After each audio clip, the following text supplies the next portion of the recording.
churches together. Thank you so much. Recording in progress. Thank you, Patrick, for being on top of this. This is our raison d'etre. That means one of the reasons why we are here, to be Jesus to those who are in need of support and help and accommodation and a welcome. And during these next few minutes, we'll be listening to some specialist speakers on this subject of refugee welcome. And it is our delight that you've all been able to come tonight. We really appreciate it. We appreciate Nicola. We appreciate Victoria. We appreciate Andriy. We appreciate Ivanka. And we know that you've all got stuff to share with us tonight. And of course, Dmitriy as well. We know that you've all got stuff to share with us tonight. Because the focus of this gathering, as many of us know, which has been shown out in the video that we did as senior leaders of our churches, and in the joint statement we did in the week of Christian unity, was to show that we stand in solidarity with those who have been displaced, not due to their own fault, either by climatic changes or conditions, or by war or famine or persecution. But as you all know, in February this year, we all stared at our TV screens as we saw the Russian forces, 24th of February, moved into Ukraine, an independent nation. And we were all flabbergasted and overwhelmed by the things we saw on our TV screen of a nation in modern Europe today being, if you like, I don't want to use those words, being invaded by another country. And that means that the whole refugee situation in our world has completely changed. Completely changed. In fact, our lives have also been affected. Today we have to deal with not just the spillover from the war or deal with the refugees. There's a cost of living crisis. There's an increase in all sorts of things, cost of gas, energy, everything is going up. But we as churches will consider our work amongst people who are suffering from a direct effect of these conflicts. And we look at ways by which we can support these individuals and work together as churches to support them. So tonight we're going to hear from Nicola, from Dmitriy, from Victoria, from Andriy, from Ivanka, and from Pastor Akpo, if Pastor Akpo is here yet. And it's going to be an exciting evening of conversation. And without much ado, I'm going to invite our first speaker, Nicola, who is the director of the Department of Justice, Peace, and Integrity of Creation in our very own Southwark diocese. We're so delighted to have my colleague with you here tonight. And without wasting much time, Nicola, I'd like to invite you to take the platform. Nicola will speak to us for 20 minutes. And after that, she will lead the conversation with the next speaker. Over to you, Nicola. Thank you very much, Bishop Karowei. I note you're handing over to me 2 minutes early, so I will try to honour that and finish at least 2 minutes early. So thank you. Yes, my name's Nicola Thomas. I joined the Diocese of Southwark about, just over a year ago now. My previous experience was leading resettlement work for the government, and there are some old friends here tonight with whom I have worked in the past on community sponsorship in South London, so it's really good to see you here. But tonight I've been asked to speak specifically about the schemes that the government launched in response to the crisis in Ukraine. And so I'm going to kick off the evening with a bit of a factual overview. I'll try not to be too slow or too dry, and then we'll move on to a conversation about some of the work that's going on at the moment. So Patrick, if you could pop my slides up, that would be fabulous. Thank you so much. So actually that's, yeah, we're moving on to slide 2, please. Just wanted to give a bit of an overview of the numbers. So 6.5 million people, according to the UNHCR website yesterday, have now fled the conflict in Ukraine. Over 3 million of them are in Poland. So it's important to keep the numbers in perspective here. The government launched 2 separate schemes for people arriving in the UK. Originally, there was a family scheme for people with family, for people who had been living in Ukraine, who had family in the UK, and that was quite extended family, a much broader definition of family than is normally used in the UK immigration system. But shortly after that, they launched what's known as the Homes for Ukraine scheme, which is what I'm going to focus on today. And I know it's quite hard to read the numbers on this, but I thought it was quite interesting to see the relationships between them, which is why I've put it this way. There have been about double the number of applications under Homes for Ukraine as there have been under the family scheme, 84,000 applications, of which 68,000 visas have been issued, with another 39,000 being issued under the family scheme. And of those, 33,000 people have arrived under the Homes for Ukraine scheme, with just over 20,000 having arrived under the family scheme. And the government has just started to publish numbers for the Homes for Ukraine scheme. I will go into what that is in a minute. They've just started to issue numbers about where people are arriving, so linked to local authorities. It's Southwark diocese because it covers South London and East Surrey, but it doesn't necessarily always align completely with local authorities. So I had to do a bit of approximation and guesswork. But to the best of the information I could figure out, I think about 4,000 applications have been made to come to South London and East Surrey, of whom about 2,000 have arrived so far. That was as of last week. So I guess just to talk a little bit about what those schemes are, and yes, please, Patrick, if you move on, that would be great. Thank you. And I'm going to talk about them from 2 different perspectives. I'm going to talk about them from the refugees' perspective and then from the perspective of the host, which doesn't in any way relate to what I've put on the slide, but never mind. So just looking, I guess, at that 3rd column then, in terms of what the refugee is entitled to, it's pretty much the same under both schemes. In both cases, they had to be living in Ukraine on or before the 1st of January this year. If they're granted the visa, they have a right to be in the UK for up to 3 years in the first instance. And these people have full rights to work, to education, to benefits, and to healthcare. They're essentially treated in the same way as a refugee in this country. They don't need to have any connection with the UK if they're applying under the Homes for Ukraine scheme. They can be adults or family groups, but no unaccompanied children. I think there were some concerns early on that unaccompanied children would be arriving in this country, but with the exception of some very specific cases, I think in Scotland, that has not been the case. So obviously the family visa scheme is what it says. It is for people who have a family relationship in the UK. They can apply to have their family from Ukraine join them, and they get all of the rights that are listed in that 3rd column. There are some challenges with the family scheme, and in particular, there are no requirements for any safeguarding checks to be done, and there is no requirement for the family in the UK to show that they can or indeed will accommodate the people who are arriving. It's always a balance, isn't it, between responding rapidly to an emergency and putting barriers in place. And those are the decisions that have been made, and that's the way the scheme is working.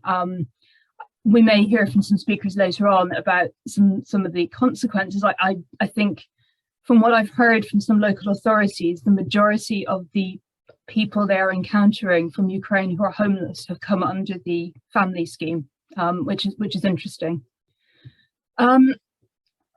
Under the Homes for Ukraine scheme then, so thinking about this as a host, as somebody who might be considering sponsoring somebody, a refugee or a family group to arrive in the UK, and I should be clear that when this scheme was originally set up, it was billed as being just for individuals. It's now been made clear by the Home Office informally that groups can also apply.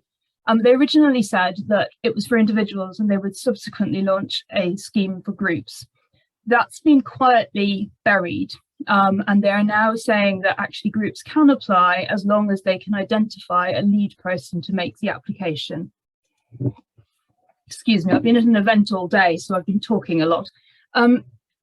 So what do you need to have in order to apply to host somebody? Well, you need to have a spare room or self-contained accommodation, which is available to offer for at least 6 months.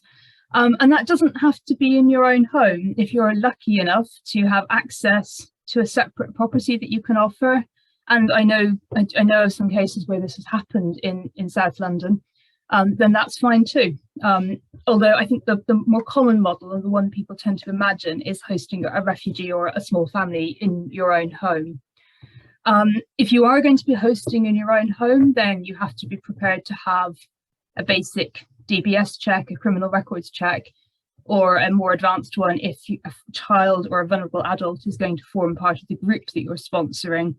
And your local authority will take care of organising that. They will also do, at some point, they should do a check. They should come and visit the property, ideally before the refugee arrives, to check that it's suitable. I know that in some places, local authorities are under pressure and those visits are not happening before people arrive. But again, it's that thing about barriers versus speed, I guess. The real challenge, I think, one of the real challenges with this scheme is that you need to know somebody you want to sponsor. And Dmitriy is going to talk to us in a minute about how that's worked in his experience. But there are various matching services that are available. I tend to recommend Reset, which is a government set up organisation set up to promote community sponsorship and to offer training. They are struggling with numbers, and there are other matching services are available. And if anybody is particularly interested in this, I'm very happy to speak about it separately. And you need to be willing to offer some support, some integration support, which can be as simple as helping somebody to register with a GP, showing them where to apply for a bank account, perhaps helping them to apply for benefits. But I guess this is where the potential for a wider group comes in, because that doesn't necessarily have to be done by the person who is providing the accommodation. And I know there are some people here who are very, very specialised and knowledgeable about community sponsorship, which is the model upon which this is built. What you don't need to do is provide financial support, and that includes meals. How those are managed. Some people do share the cooking. It's not necessarily the case. I think if anyone is considering doing this, there are more detailed sort of questions that I and others have made available to think through about how you might actually find it hosting somebody in your own home. I think a lot of people signed up at the very beginning and then have slightly reconsidered when they've realised what it actually means to have 3 additional people living in their home for at least 6 months. In terms of funding, and this is an interesting distinction between the Homes for Ukraine scheme, which is on this slide in blue, and the family scheme, which is in yellow. There is no funding for the family scheme at all for anybody.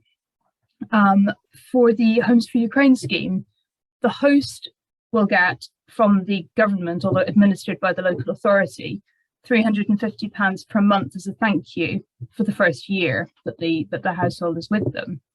And the local authorities receive just over £10,000 per refugee as an integration payment, which is great because it supports them to make specialist integration caseworkers available.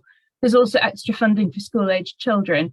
But all in all, it does mean that if somebody can come under the Homes for Ukraine scheme, that's a lot better than coming under the family scheme, which I suspect may have driven some of the numbers in the slide that I showed previously. So the key question then, I guess, is how do you do it? And the interesting thing about this is that you make one application. Either the host or the guest, the person arriving, does it, but they need to have information about both of them. And in a moment, Dmitriy has been a sort of go-between on one of these applications. I'm going to ask him to talk to you in more detail about that. The really interesting thing that I thought Dmitriy said was actually, apparently it's not that hard, because I've been told by lots of people that it's very difficult. So you can listen to his perspective in a moment. And that application that you make is both, assuming you're making it as the host, which I guess most of the people here would be if they were doing it, It's both your application to be a host, but it is also the visa application for the people who are arriving. Just moving on to slide 4, I want to speak briefly a little bit more about, is it slide 4? It's the next one anyway, about the matching process and the dangers attached to that. Because the people who are coming under this obviously are vulnerable. By definition, they're vulnerable because they've had to leave their homes and flee as refugees.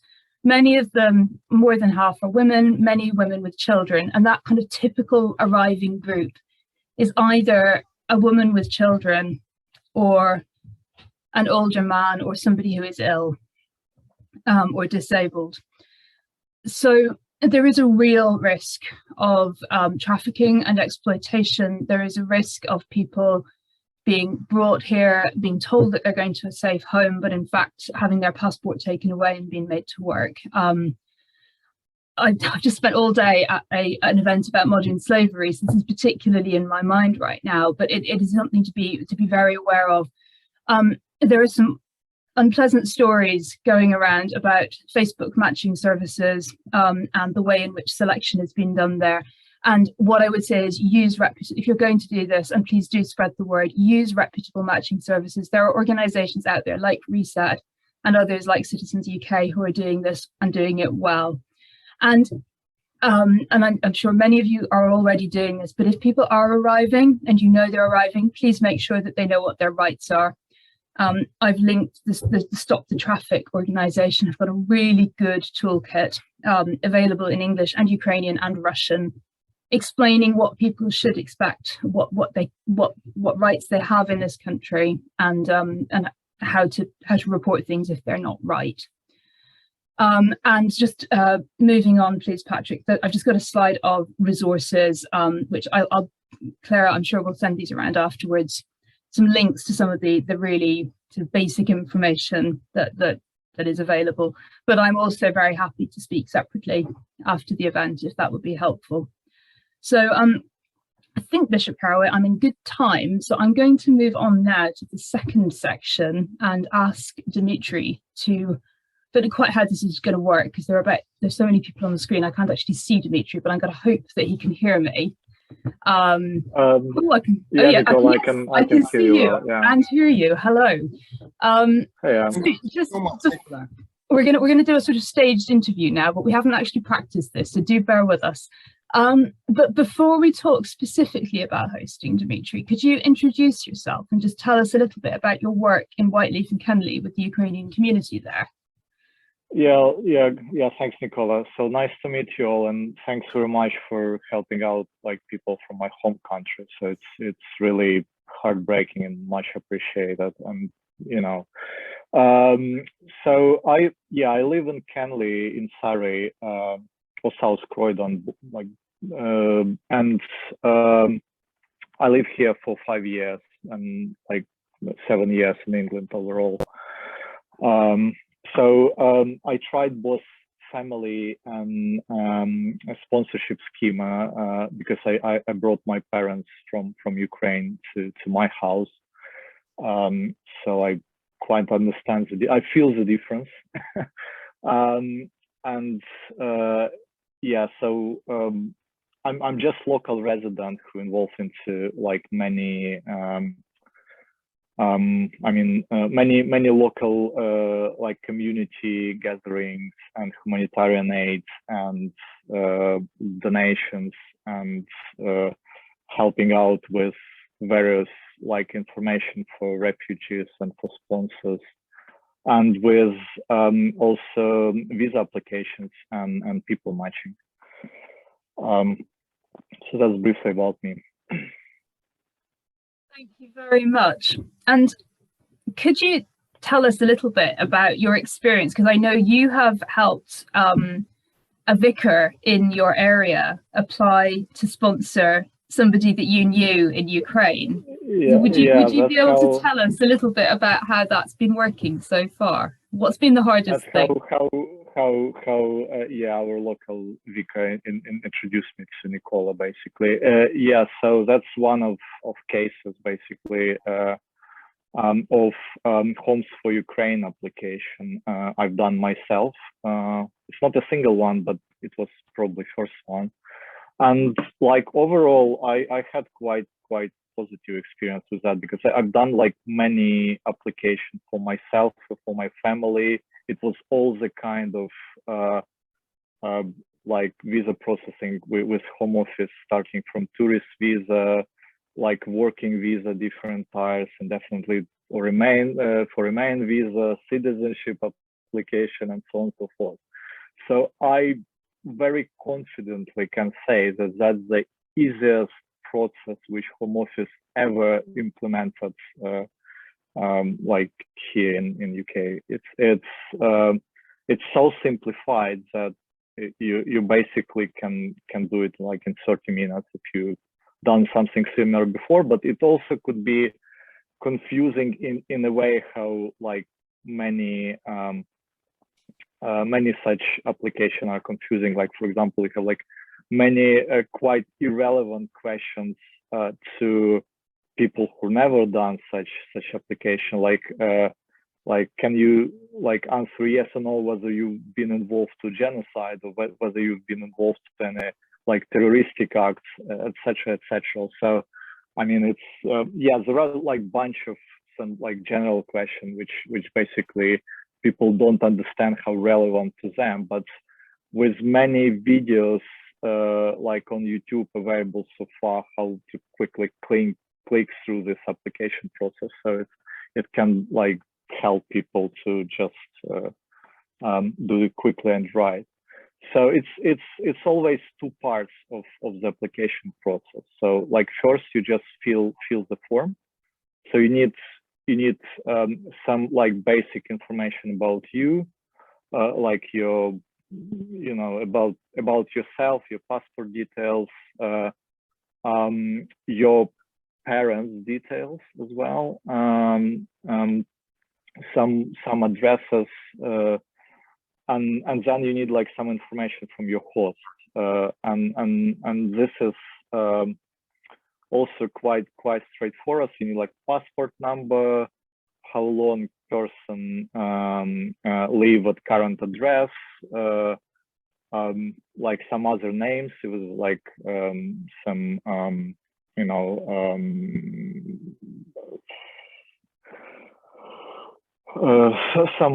some other basic details, like some personal details, which you do not need to have like all documents with you from your sponsor, but you just can get like a few lines of some basic like passport number, valid from, valid to, like current address, how long you live there, like your sponsor marital status, and few other things. So it's not it's not hard to share with like via WhatsApp or whatever. And then when you've done all this like application process, you just switch to another service whenever you apply from UK or you apply from outside. There are like third-party companies who contracted by Home Office who's dealing with all the documentation and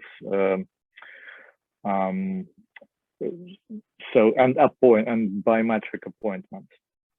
So you just forward it to another website. This could be complex for people who never done it, so you need to follow like few emails. So you forward it to these third-party services, and in case if you have like biometric passports issued by Ukraine, so you simply do not need to do like anything except just uploading few documents from your side, and you shouldn't upload anything from your sponsor, because your sponsor meant to be already registered like on sponsorship page. So from your side, it will require, from refugee side, it will require like full scan of your passport, and also some proof of address in Ukraine that you live there like before January 1st. But it could be whatever. So you can generate like bank statement from your mobile banking, or you can, I don't know, like parse emails for any like utility bill, whatever which shows your address and your name and could be traced to that date back to January 1st, 2022. So that's after you're uploading and submitting your documents, then you've done. So you can wait for quite a various time without like any updates from home office. Unfortunately, it's just normal thing with the home office. So I remember I used to wait for visa for my wife like for 7 months with no updates. So that's typical. And it could take from 1 week to, in all cases, when it's like not yet done, in 2.5 months. So it all depends on complexity of the case. It means if you single retired man and you're like 67, as we've done for a guy whom Vicar will be hosting. So it takes 1 week. Because it's you know nothing to check. So if this is complex case where it's like I don't know, like a baby with no biometrics done before, with no passport, etc. So it could take a while, and it's so Nicola, you mentioned group application. So it's basically it makes it more complicated because it's still they still treat group like per individuals. Yeah, you can like apply together in terms of like submitting a bunch of documents for the whole group. But then when it will come to like individual circumstances, it will take time for, you can like whole group can stuck on single baby with no documents, and they will all wait. That's what's happening right now. So like family of 5, like 4 of them can receive visas, and the baby is still waiting, or you know, some old lady with no passport still waiting, and the whole group will stay in Poland, let's say, where they are, and refuse to come.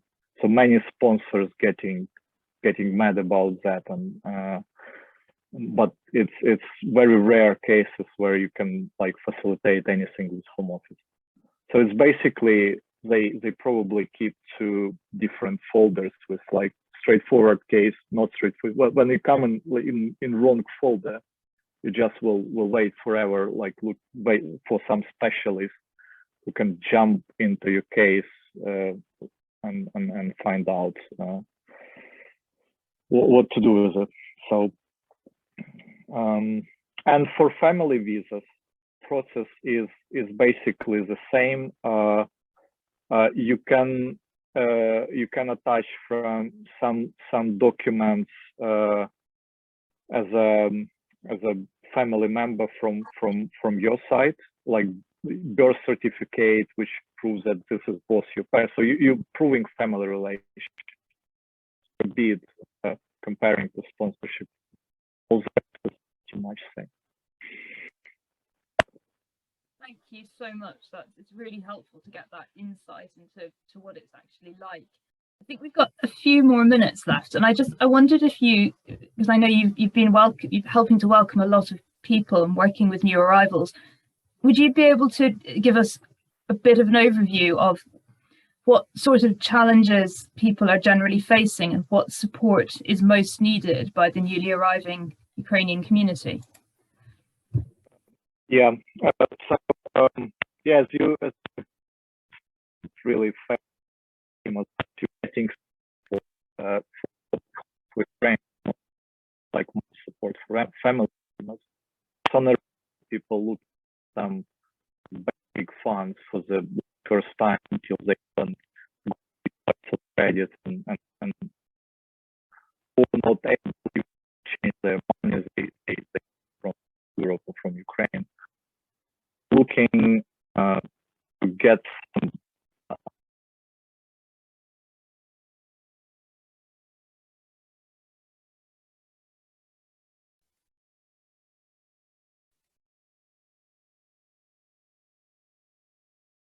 Dmitry, I'm really sorry, but we've lost you, I think. We've lost the sound.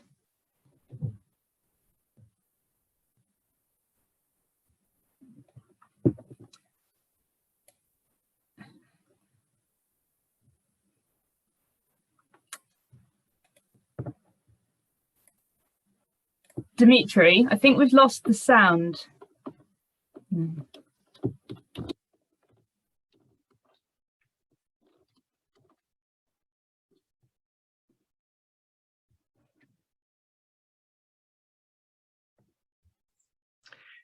Yeah, I'm afraid we've lost sound from Dmitry. Nicola, do you want to say anything more, or do we want to move on to the next item? I'm really sorry to have lost that last bit, because it would have been really good to hear it, but I think all right, we could come back to it later. Thank you. Oh, sorry, we lost your sound, Dmitry. That's my headset. Apologize for that. Oh, Yes. When you lost. Just 2 minutes now. Just 2 minutes now. we didn't hear any of your answer to the final question, so if you could just sum it up in a couple of minutes. Yes, then I will short this out. So the biggest challenge is how to get this like funds upon arrival, which is not a, I mean, like comparing to 10K per refugee, it's not a big fund. So it's £200, like mobile card, transport card. So second is overall like transportation and commute, because people coming to many areas with no transport or very limited transport, and it's all cost crazy money. And like I know from when I first time arrived to UK, so it's took some time when you adopt to these prices. You mentally cannot adopt to them. So even if you like got some cash from Ukraine, you can't believe it can cost that many. So and if hosts can help with transportation, I mean like share, you know, some like car pickups between neighbors, etc. That's what people probably need a lot, because I'm hearing lots of concerns why like Ukrainians do not want to socialize much, why they're not coming to different gatherings, like simple because they cannot commute, they cannot like pay like £5 for like both direction commute and spend like hour for that just to get from one village to another. So that's important thing. So like third thing is changing sponsors. So it's like cases are growing when people just finding it's hard to live in like appropriate arrangement just because they haven't realized how small is the room for several people, or I mean it's cold, mold over there, or something else. So those council checks, they're not always helpful to you know, find out like safe place. But then like change sponsor, you need to tackle all the bureaucracy on council level. So you will be treated as homeless, and then they need to spend time to find accommodation for you temporary, and you need to look for other sponsor yourself, which is big issue. And that's how like some community sponsors can help a lot. So I'm not sure the process started for, I mean, except Scottish government to be like organization sponsor. So this is something like dioceses or like other church organizations can help a lot to become a community sponsor. So and you know, like involve more people from parishes, like trusted people, and organize some, like, I don't know, if in some occasions sponsor needs to be changed. So not council, but this charity or community organization can step in and help quickly resolve this. This is really important. Thank you ever so much. That's really helpful. And thank you so much for joining us and contributing to this element. And Bishop Karowei, I'll hand back to you now. Thank you so much, Dmitry, for your really, really wise contribution to this discussion. And thank Sorry you for my so much. headsets. Yeah, no, it's okay. These things happen. And thank you so much, Nicola, for your amazing generation of the interest that we've had in this conversation, for setting the ball rolling for us. We really appreciate that. And we're going to come to question and answers later, my friends. So please keep your questions in mind. Don't forget them, write them down somewhere. So when we come to Q&As, we'll be able to tackle them. We're now going to hear from Dr. Akpo Onduku, who is the pastor of Redeemed Christian Church of God, and is the National Ecumenical Officer for RCCG, the Redeemed Christian Church of God. They are working with refugees both here in the UK and those who are still in Ukraine. And it'd be great to hear from him now. Dr. Akpo, over to you.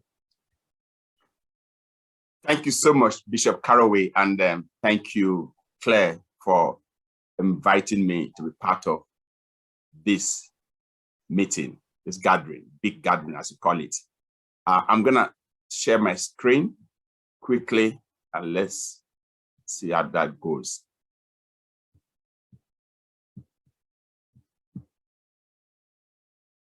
Good. Okay, I guess you see my screen now. Yes, okay.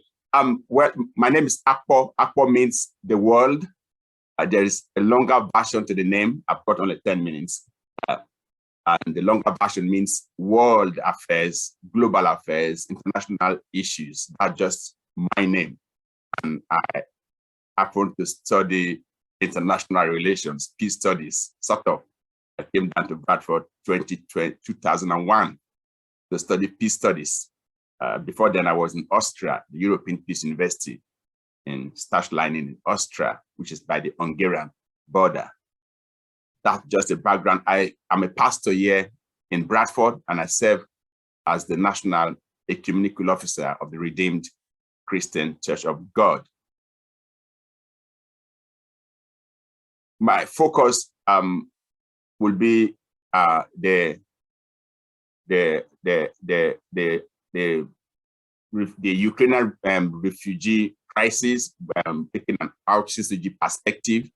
That is with my focus. I've got a scripture here, Isaiah 60, verse 18, and simply says, violence shall no longer be heard in your land, in thy land, some versions, neither wasting nor destruction within your borders, but you shall call your walls salvation and your gates praise. That has been my prayer from the beginning of this crisis, that the violence will stop, the wastage will stop, and there will be no more destruction. That has been my prayer for Ukraine.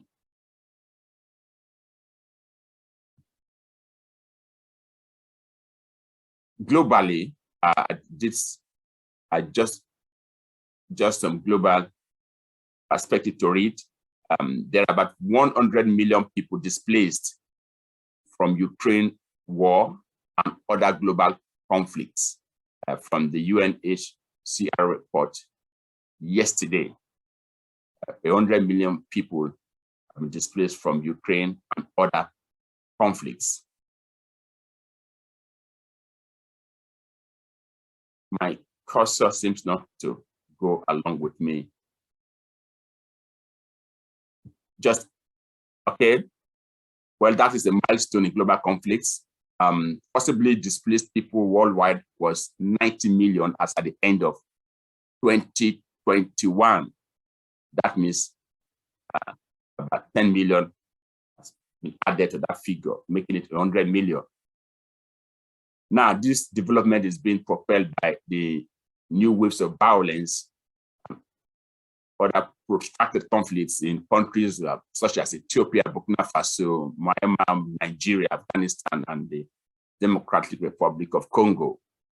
Now, to the war in Ukraine has displaced over 8 million people within the country this year. I got that also from what Nicola mentioned, highlighted. And more than 6 million refugee movements from Ukraine. She made the specific 6.5 million, have been registered. That's from UNHCR. And this figure represents over 1% of the global population. The overall figure, the 100 million, is equivalent to the 14th most populous country in the world. That's just a global perspective. Now, the Ukraine refugee crisis, the RCCG interventions. We have in that region about 5 churches that have been involved in the crisis. Open Heavens Church in Brno, Czech Republic. We have a pastor, Pastor Alex Okobili. I know him very well. He was down here in Durham for his PhD before going back again. He's pastored the church there. Then we have Robot Center in Prague, Covenant Parish, Jesus at Budapest, and City of David in Bratislava, Slovakia. And there's an interview, there's a TV interview with Pastor Tunde, but that's about 4 minutes, but the time will not, you can have that on YouTube. It gives a perspective on the interventions of the church there. Now, this is an eyewitness from Pastor Alex. I got this from his Facebook updates, a Facebook post from Pastor Alex, who is in Czech Republic. He said, I was there on first-hand mission to visit those who fled or fleeing the Ukraine war. Meeting these people in Hungary and Slovakia resonated within me that peace is better than war. I met a Ukrainian man who fled to Hungary with his wife and 4 children, offered prayers. We also had the opportunity to meet African students who fled to Hungary and Slovakia from Ukraine. The war is real. One of them recounted how a soldier shot at him, but he survived. I met 2 young 17-year-old students from Nigeria. He said, let's pray for peace and end of the war in Jesus' name and support churches hosting the huge influx of people. Now, I interviewed Pastor Alex, and most of what I'm presenting today is from that interview. And this is the Ukrainian man that he met and prayed with. Now, from my interview, Pastor Alex mentioned that the war came as a surprise. Europe was never prepared for the crisis. Then the RCCG churches have become an embassy. Now, from that interview, I highlighted the human rights and morality that all refugees need help. The European Commission was selective in their responses. The question of Ukrainian citizenship versus the permanent residence came to force. The immigration treaties played a key role. What we observed from that interview is that while Ukrainians were allowed into European countries, Africans with Ukrainian permanent residency were told to just go to the nearest police station. This includes professional footballers. They were stranded. A lot of these were Ghanaian students and Nigerian students. They were in great numbers. Mention the case of a Ghanaian pastor, in Prague, who delivered food to the Ghanaian embassy to take care of the students, because most of the embassies, the African embassies there, were not prepared. They were helpless.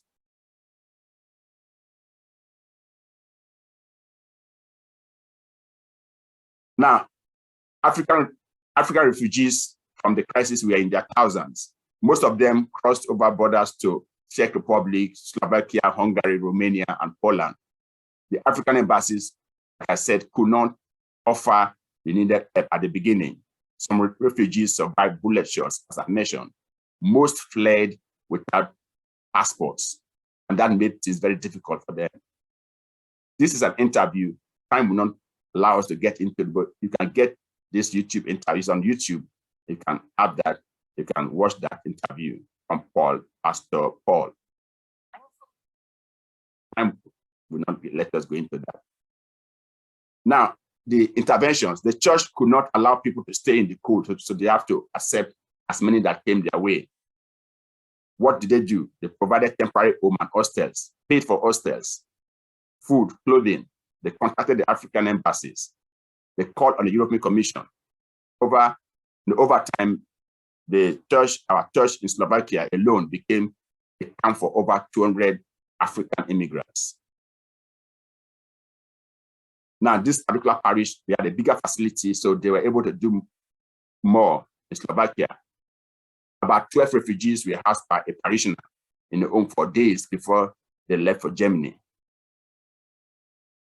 From the interview, it was highlighted that there were more Nigerian refugees in Hungary. Eyewitness accounts stated that some suffered heavy shelling. Some of their colleagues were trapped from the reports. Now, this is my last slide. What did we do as a church? Our churches there, they urged the Nigerian embassy to register all our nationals. The RCCG UK here and our central body in mainland Europe, they appealed to our churches to support the churches over there. The refugees were fed 3 square meals daily. Of course, the church became a spiritual clinic. The church never sent people away. Here in the UK, our central office mobilized donations, just for DAC, so that the fund can be gathered and be centrally, shared among the different international bodies like Red Cross, Christian Aid, Chair Fund, World Vision, and as many that are helping out. That's just a summary of what we have been doing so far. Thank you so much. Thank you so much. Thank you very much, Dr. Akpo. Akpo, thank you so much for telling us the meaning of your name. It's great to have you. We move on very swiftly now. We're running just very slightly behind time. So our next speaker, who is Victoria Bruce of Welcome Churches. She's going to be speaking to us about refugees arriving in South London and the different ways churches are responding and how Welcome Churches can help churches, our churches, to get more involved with guide training and networking. Victoria, are you here? Yes, I'm here. Over to you, Victoria. Thank you. Thank you. Yes, thank you. Well, good evening, everybody. Thank you so much for inviting me to share with you. I'm Victoria Bruce, as the Bishop just said, and I'm the South of England Regional Coordinator for a charity called Welcome Churches. Patrick, if you could put up the first slide, that would be amazing. Thank you. Yeah, just taking it out now. No problem. So I'm so pleased to have the opportunity to talk to you tonight about Welcome Churches. You may have heard of us already, but as I said, we're a charity. And tonight, I'm going to be talking about how we can work together to welcome refugees in South London. At Welcome Churches, we have a vision. When the slide comes up, I'll be able to talk a little bit more about it, but our vision is that every refugee that arrives in the UK, they're not alone. Oh, brilliant. Here we go. So yeah, if we could move to slide 2, that would be amazing. So yeah, as I was saying, our vision is that every refugee won't be alone. We want every refugee to be welcomed by the local church. That's our big vision. And we want every refugee to find a place to belong within the community. We believe that the church, there's so many things the church can do to demonstrate God's heart for those seeking refuge in our midst. So it's so great to see many church leaders here tonight and individuals who, excuse me, I've also been talking all day, so I have a sore throat. But yeah, it's great to see so many of you here tonight your desire is to walk alongside those who are seeking refuge in South London. At Welcome Churches, we work with churches of many denominations, and what we do is we provide training and equipping to churches who want to support refugees. So as you'll see on the slide, we talk about, we're passionate about refugees thriving in the UK. So we want them not to just survive, but we want them to actually thrive here. Secondly, we're passionate about refugees exploring the Christian faith. If they already have faith, great, and if they don't, we want to give them the opportunity to explore faith without fear of persecution. And then lastly, we're passionate about refugees being fully involved and flourishing in UK churches. So we want them to become an integral part of whatever is happening in the life of the church. Next slide, please. So I wanted to give you an estimated number of refugees arriving in your borough. So you might want to have a look and see at Croydon, there's over 1,400 refugees arriving every single month. You might want to just take a note of the number there. This is an estimated number, and it could be a little bit higher with Ukraine refugees coming in as well. This is from last year, but this is just an estimated number. So you can see that there's many refugees arriving all the time in South London. So if we go to the next slide, I wanted us to take a look at just some of the nationalities that are applying to come to the UK in their thousands. So you can see there's some from Iraq and Iran. This is just some of the nationalities applying. The light purple, that represents figures from 2020, and the darker purple, that represents figures from 2021. So you can see in most cases the number is rising. And of course, with thousands of Ukrainian evacuees arriving, that is also going up. If we go to slide 5, I want to talk a little bit about our welcome network. That is what we do at Welcome Churches. We have a welcome network. But before I talk about that, I want to talk about why we created it. So as you know, refugees and asylum seekers are a very transient people group. And often when they get to the UK, through no choice of their own, they still have to move around the UK at short notice. So you might have found that with refugees in your church or in your area, you meet them, and then a few months later, they're relocated to another part of the UK. So this means that, of course, they arrive in a new place and they probably don't know anybody. They can be feeling isolated and they're unfamiliar with their new surroundings. So when they move, what we found is that they often want to find a community quickly who can welcome them and support them. And so that's why we've created our welcome network. And this network is made up of churches all over the UK who are committed to welcoming refugees into their church and into their community. So we have, I think, 998 churches on the network. It's free to join. And I'll give you details on how you can apply. I think actually on the slide there, it says welcomechurches.org/join. So you can apply by going to that link, and it's free to join. And the network, what it does is it enables refugees to refer themselves to a church. And it also helps churches and other organizations we work with to find the churches around the country who are committed and equipped to welcoming refugees. Any organization can use the network with the permission of the refugee. So we have organizations such as the Red Cross who use our network to refer refugees. And they can refer a refugee either when they first arrive in the UK or when they get relocated to another part of the UK. Every referral on our online referral network, it's secure. And when a church receives a referral, they have to log into the network in order to retrieve that, so that the information is secure on our network. In my church in London, in Hounslow, I lead the refugee ministry there, and I found the Welcome Network so useful to have. As I was saying before, sometimes we meet refugees for a few months and then they're relocated. And I find it so helpful to be able to say to them, would you like me to refer you to another church in your new area? Just a few weeks ago, we had an Iranian refugee with us. He was part of our church for about 6 months.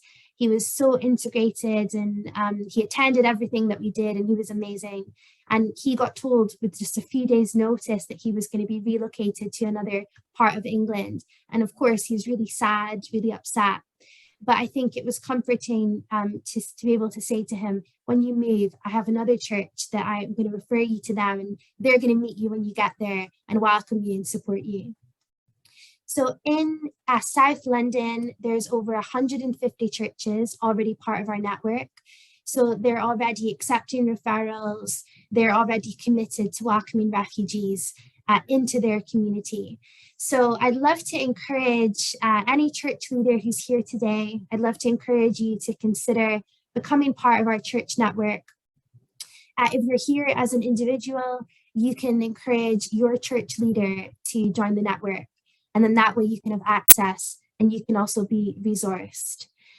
So you can do so by going to, as I said before, welcomechurches.org/join. And remember, it is free to join. If we can move to the next slide, that would be amazing. So Welcome Churches, we offer training and equipping to all of our network churches. Sometimes we do this on Zoom, and we're also starting to do in-person training again. We have video seminars and resources that our network churches can access when they log into the network.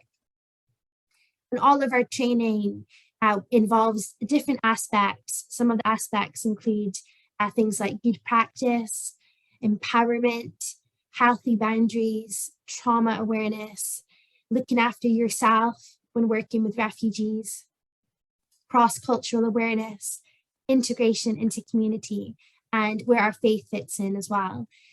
All things that are really important as you work with refugees. So moving to the next slide, I wanted to let you know the ways that your church can join in with the Welcome. So as I've said already, you can join the Welcome Network. We offer also training seminars. So if you go to welcomechurches.org/events, we offer training on there. Often it's free. And sometimes we do training for specific nationalities. So for example, Afghan refugees, we have training for that. Welcoming Ukrainians, that's another training that we developed a number of months ago. We have an amazing resource and training section of our website. And again, that's available to churches that are part of our network. In June, many of you will know that in June, there's a refugee week and there's a refugee Sunday. So we have created some resources just for churches to use. There's a great video that you can sign up for. Again, it's free. And you can show that to your church so you can kind of grow the vision of welcoming refugees in your church. We also have resources for Sunday school, which again is another resource that you can use. And lastly, you can get involved by further training, and you can run one of our projects, Welcome Boxes. So if we move to the next slide, Welcome Boxes is for churches who are wanting to get started in welcoming asylum seekers and refugees who are living and arriving in your area. So you can partner with us to run our Welcome Boxes project. And if we move to the next slide, you can see here that it all starts with a box of gifts. So we encourage you, welcome box, that's what it says on the tin. You can give gifts to the refugees that you meet. And what we do at Welcome Churches is we train and support up to 3 coordinators per church. And we train all of your church volunteers to welcome newly arrived asylum seekers and refugees. So I know that was a lot of information to take in, but I'd love to, if we could go to the next slide, actually, the last slide. I'd be really happy to arrange a time to talk with any of you who are interested in the work of Welcome Churches and how we might partner with you to make sure that no refugee arriving in South London is alone. So that's my email there. And I know Claire will send that tomorrow as well, but please do get in touch. I'd love to hear from you. Thank you so much. Thank you so much, Victoria. very grateful for what you've shared. We're going to move on very swiftly now to our next speaker, Andriy. Andriy Marchenko is the project manager at the Ukrainian Welcome Center in London, and he's going to speak to us about their work with refugees and how South London churches can get involved. Over to you, Andriy. Good to see you, and thank you very much for letting me speak tonight. Thank you very much for inviting me. You can note that I am not quite in the south of London, so greetings across the Thames. We are in the downtown location of Mayfair, and I think this is places us critically importantly in the middle of everything, because we are trying to cover London, and our ambitions do not stop there, but indeed this is about helping Ukrainians from wherever they come and wherever their destination in the UK might be. So, of course, as it has been pointed out, the war in Ukraine that Russia started against our country has created the worst humanitarian crisis since World War II. Of course, the Ukrainian community, which has existed in the UK for decades, has started to respond to this crisis and has sought ways to help Ukrainians coming in. Ukrainians, first and foremost, started finding refuge in countries that are neighboring it to the west. So Poland has borne the main brunt, but also others such as Slovakia, Romania, Hungary, Czech Republic, that sort of places have been mostly affected. But then the UK came a bit late in this war, as the UK government responded with these two schemes that have already been mentioned at the very start of the meeting by Nicola. But also there is a third scheme, which is the Ukrainian extension scheme for those who actually found themselves in the UK as of, I think, 18th of March this year, and were not present in Ukraine on the ground at the beginning of the year. So for the main challenge that the Ukrainian community saw when Ukrainian displaced persons started coming into the UK was that there is no single unified source for information about all these schemes in the United Kingdom. And information that's vitally needed, especially at the initial stages of people's presence here, to help them settle and thrive in the UK. And also there is no single place where Ukrainians can flock to seek services in person outside London. So the Ukrainian community put together as the Association of Ukrainians in Great Britain, teamed up with the Ukrainian Catholic Diocese of the Holy Family of London to come up with this initiative to create the Ukrainian Welcome Center, which is a standalone, non-denominational, inclusive Ukrainian Welcome Center with such main objectives. And I will have to read because these are so brilliantly written down. Establishing an organization and operation which can sustainably provide services to Ukrainians in the UK and their host families. Enabling and providing reliable signposting to key services. Supporting cultural integration in the UK. Ensuring that displaced Ukrainians continue to be connected to their Ukrainian heritage and culture. Enabling the spread of reliable information and advice to our communities and churches across the country. And these objectives are, we plan to achieve in several ways. To provide online information, advice and guides, with signposting to other expert charities, and we have already established partnerships with many, and hopefully I will find new partners tonight among you. Also telephone advice and guidance services. We are striving to open up a helpline over the phone in the coming weeks. A safe physical space is another matter because we recognize that Ukrainians will be probably coming back with all their questions answered. They will want to come back to speak to their peers and discuss and reflect upon what they have achieved and what others have achieved, to exchange this experience, and to engage in social activities so that they stay close to their heritage and to other Ukrainians who are here. I would say that there are probably two approaches to tackling these tasks.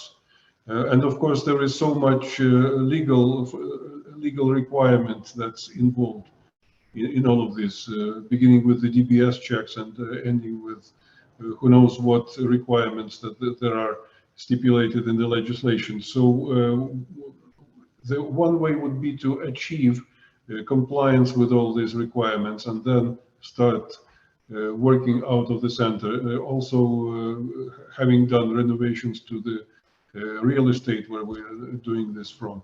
And another approach would be quite contrary. It would be starting from scratch and moving ahead as we learn. So the approach we have chosen is both. We decided to just to keep gradually increasing our compliance with all the requirements, plus already providing services as we go, learning as we go, and teaming up with other experts so that we can start providing services as we are, no matter what level. People can always get back and get more information later on, because people are already here, so we couldn't afford to wait until we're 100% ready. And luckily enough, we are very well connected. We now offer our center as the place for drop-in sessions by the Home Office and also the Department of Work and Pensions, who come in and provide advice directly to Ukrainians who need that. And we provide the base, we provide the space, we provide the computers, which have been donated to us by one organization, along with the back office, out of which I'm speaking right now. Yes, and we have already noted that people come in, they ask questions, and they do stay for socialization. So, and sometimes they have come back 2 or 3 times already. We will be working out of the vacant basement here at the cathedral in Mayfair, which is an excellent location, as I have already stated. We have recruited several companies who are doing renovations pro bono. So pending this work, we are operating out of other spaces here in this vast building. So far, our team consists of myself as the project manager and also one executive assistant who has been seconded from CAFOD. And CAFOD is also providing us with governance advice and support. Otherwise, it is volunteers from the associations, from the Association of Ukrainians in Great Britain, who have really done marvelous work even before I came along. And they are still helping us. And also we are onboarding other volunteers who of course have to undergo DBS and all the other checks that might be relevant. We aspire to offer various services, including schooling, including English language courses, including even counseling, just as soon as we can get around that. Because people who are arriving will typically have gone through very tough experiences and will sometimes need even assessment of what state they are in, let alone practical help in overcoming this situation. And we are also building up relations with other government departments for signposting, but also for practical advice, such as Department of Leveling Up, and others. So we are already soft launched for this operation, and first and foremost, we are now in existence as a website, which is simply called ukrainianwelcomecenter.org, and that's already available for people, and some people are already calling us from Ukraine or from countries where they have stopped intermediately on the way to the UK, so that they can get better prepared for what's in store for them as they're moving on to the UK.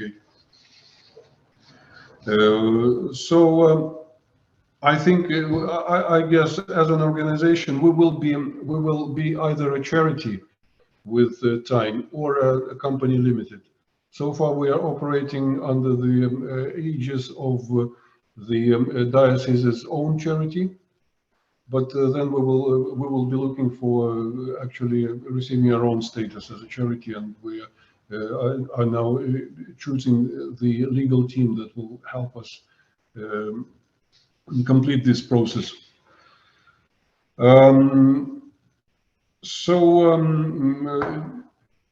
I heard that we are slightly behind on timing, so I would probably just stop here at this point and invite you to contact me later on, and perhaps we can discuss some partnerships. First and foremost, of course, I will really appreciate it if you could point people to us in case they need some practical advice. As I said, that sometimes we can be in a very good position to provide such advice. Thank you. Thank you. Thank you very much. Don't go away. Please stay on because we're going to have question and answers in a few minutes. Now we've got about 5 minutes for our last but not least speaker. You know, sometimes you save the best till the last. And now we're going to listen to Ivanka Lennon. Ivanka Lennon is the senior volunteer and trustee of the Croydon Refugee Day Center. Ivanka, over to you. Just 6 minutes on our time before we go to Q&As. We can't hear you. Can you unmute yourself, please? I forget. Right. Okay. Thank you for inviting me. I shall rush. And my first question is, what do our asylum seekers need? We run pre-COVID a day centre. We used to have about 120 people coming on a Tuesday in a large hall for signposting, food, clothes, music therapy, art therapy sometimes, and a really large fresh cooked meal. This all changed with COVID. We realised with COVID and people coming by boat that people were desperate for clothes. We've had people arrive in flip-flops, shorts and raggedy t-shirts in winter. So we are now a giant clothing emporium. We get people from, we're based in Croydon, but we get people from as far away as Feltham, St Giles, East London, Colliers Wood, and obviously lots of local people. Last year we were getting up to 170 people a week, plus we linked with Care for Calais and they were also seeing more people. At the moment we're seeing about 100 or just over a week. The people in the hotels definitely need better food, more appropriate food.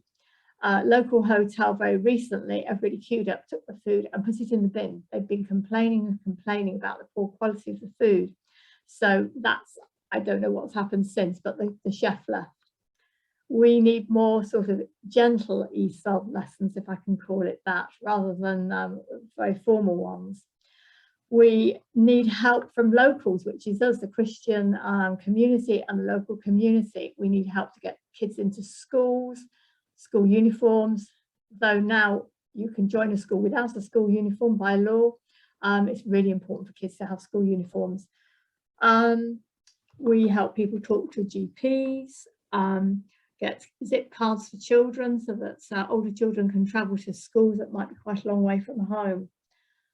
We have problems when people get refugee status that sometimes they can become homeless, and then that's a whole other set of problems.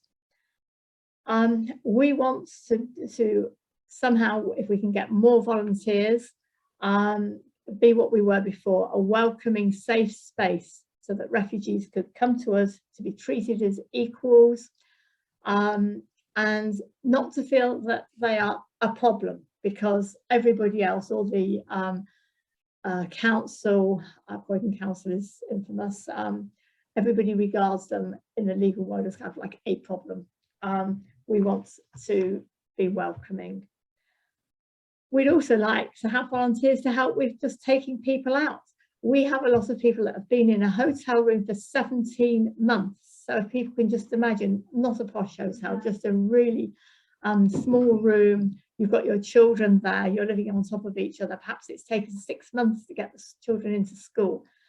Anybody that can come that's been vetted could say, come on, let's go for a day out. We'll take you to a local park, to the beach, something.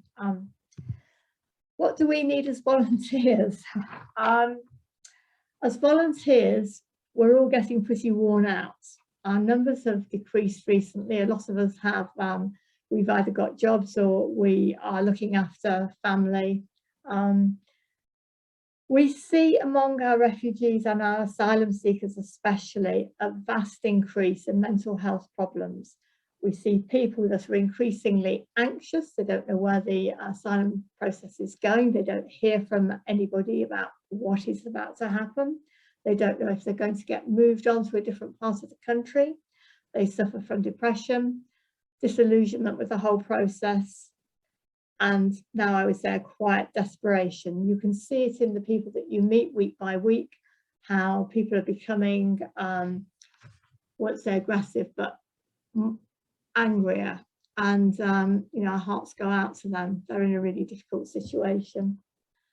So we need to attract people. And I just really enjoyed, I'm just looking for, I'm very bad at names, Victoria Bruce. I really enjoyed your talk because I think we need to contact you very quickly. Thank you.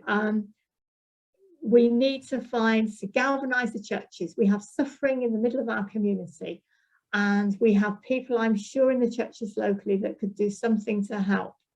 We need people to come in and to help us in so many ways.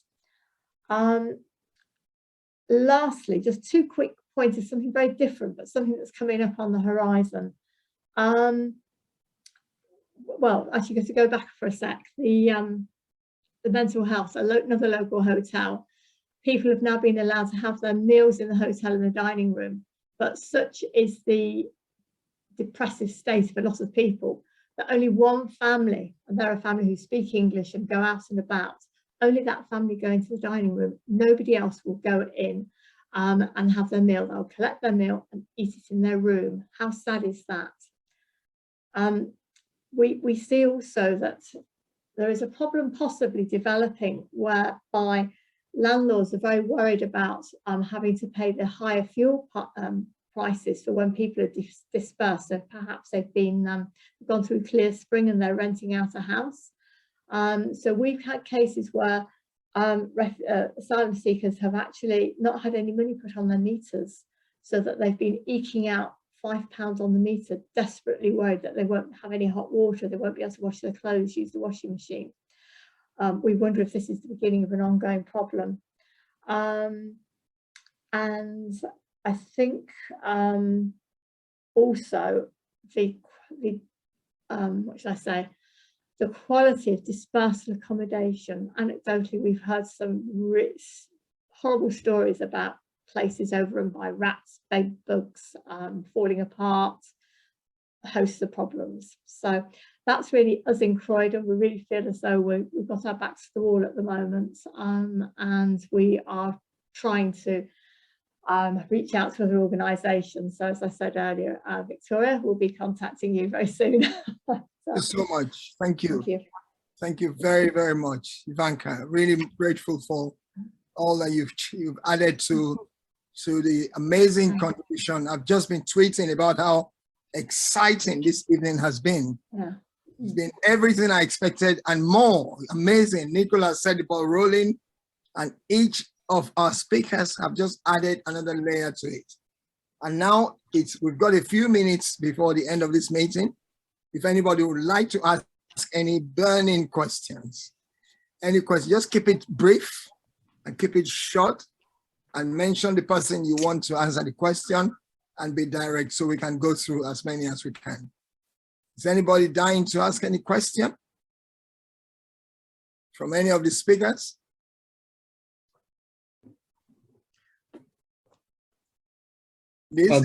Yes. Can I ask a quick question to Victoria? That Dmitry. Okay, yeah. Yeah. Sorry, Victoria. So how like refugees can self-refer to your church's community? Or if someone needs to apply as a, I don't know, like from church or from like one of locals, a host should apply and refer refugees in? Yeah, so a refugee can refer themselves. So actually, I'll add this into the information that Claire will send tomorrow. So it's done via the network. So yeah, they can self-refer. And then also, it's not just refugees that can refer themselves, also charities or, you know, a food bank or another church can refer people on as well. So that link will be sent out tomorrow. Okay, thank you very much for that. Thank you. Anybody else? Any other question?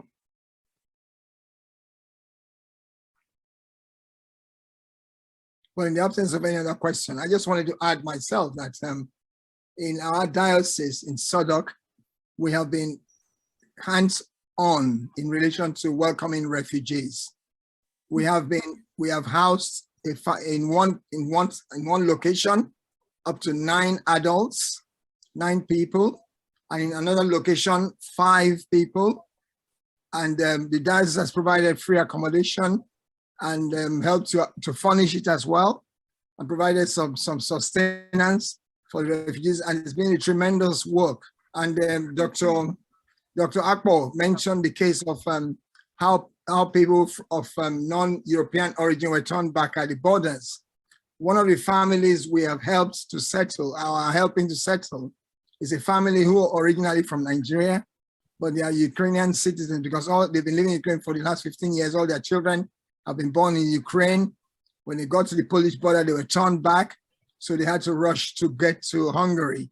They got to Hungary, they had difficulties, and I personally had to write a reference for them as a bishop from here because I knew the priest. And then they were taken, even though he was a priest, they turned them back. And it's just a terrible way in which, even within this conflict, we can see that human beings are still behaving prototype. The human beings are still showing discrimination, and we shouldn't be doing that because everybody in need of help from Ukraine is a refugee that needs help, irrespective of their racial ethnic background. But thank God that Southwark Diocese has been really amazing in welcoming this family of 5. So we have got our hands dirty. We are not just saying what we want people to do. We are involved ourselves in the process. Bishop, there's a question on the text from Mother Susan. Can we learn some more about the possibilities of community sponsorship, for example, for our Churches Together groups? That was from Mother Susan. Excellent. Nicola, would you like to tackle that? Thank you, Bishop Karowei. So I did actually reply on a private line to Mother Susan, and I think she's asking about community sponsorship, the scheme for resettled refugees. And actually, Jackie, I can see you there, and I recommended that she chat to you because I know that you have had a very successful community sponsorship placement in Wallington for a few years now. But the other thing is that there, Reset is the government organisation, the government-sponsored charity, which provides training and support for organisations which want to become community sponsors. To be a community sponsor, you put together a group, you need to register as a charity or a community interest organisation, community interest company, and find accommodation for a refugee family. Originally, the scheme was set up for people coming from Syria, but it's now been opened to a wide range of nationalities. And you you accommodate and support, provide integration support for these people.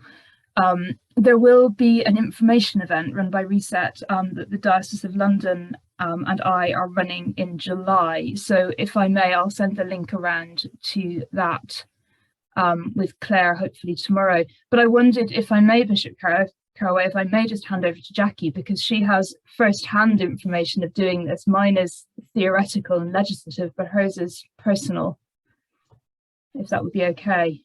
Yes, hello. Yes, Jackie, you got 1 minute, Jackie. Go ahead, Jackie.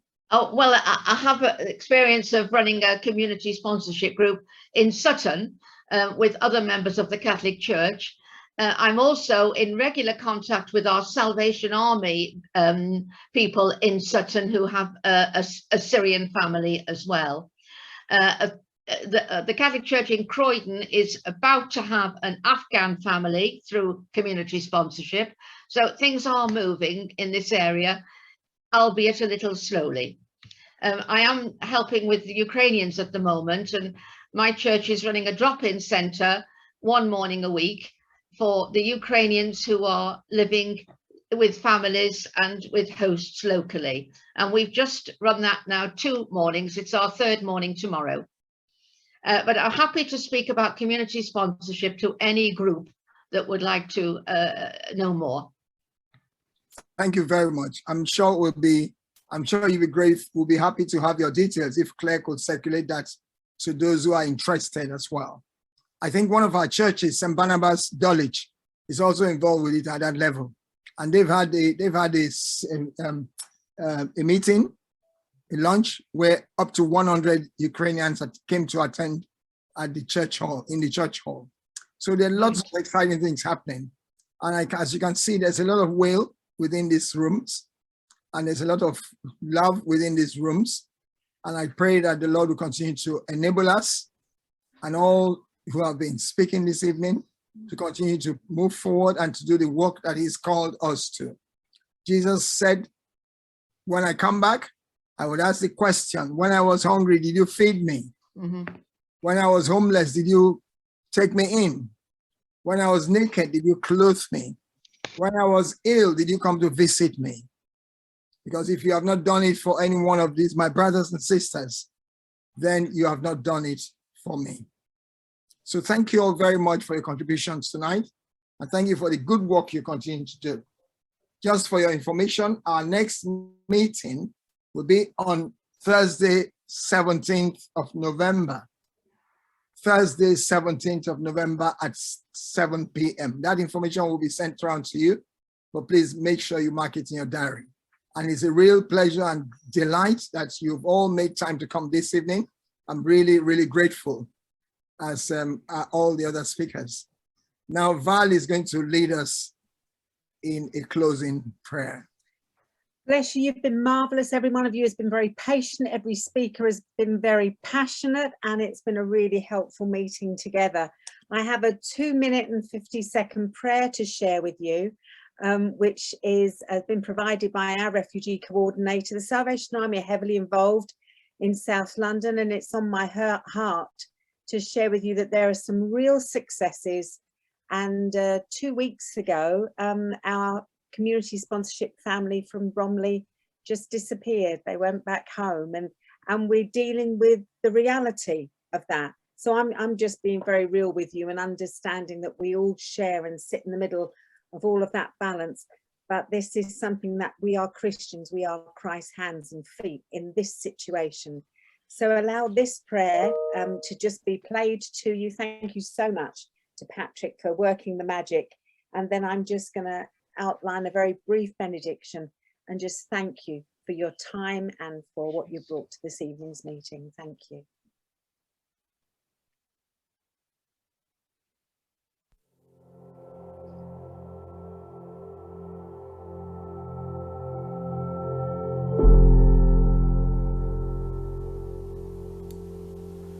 Migratory God, who uprooted Abraham and led him into a foreign land, provide rest for your people, the stranger and alien, the refugee and wanderer, the one seeking sanctuary, settling in an unfamiliar place. Migratory God, who travels great distances to become human and live among us, dwelling in us. Help us to see that we are all restless, searching and seeking, finding that place of being and belonging, to lay our heads as you who had no place except with your people. migratory God, who has crossed borders and boundaries to be born a stranger, fleeing from country to country, feet moving for miles over desert and dry places, into the Jordan River, where you cross from one land to the other, in the waters of baptism, where you wash off ties to nation and citizen, so we might enter into a new kingdom and country. Migratory God, who accompanies us in our journey, remind us of where we've been, from where we've come, so we might not forget that we all traverse great distances to find the place that our hearts seek to settle. That place all of us call home.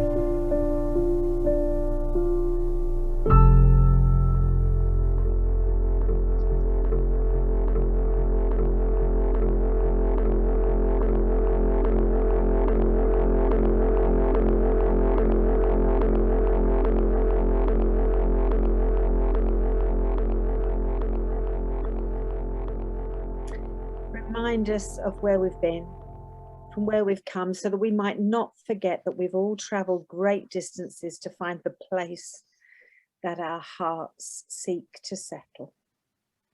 St. Augustine said, "You have made us for yourself, O Lord, and our hearts are restless until they rest in you." May we this night find rest in him.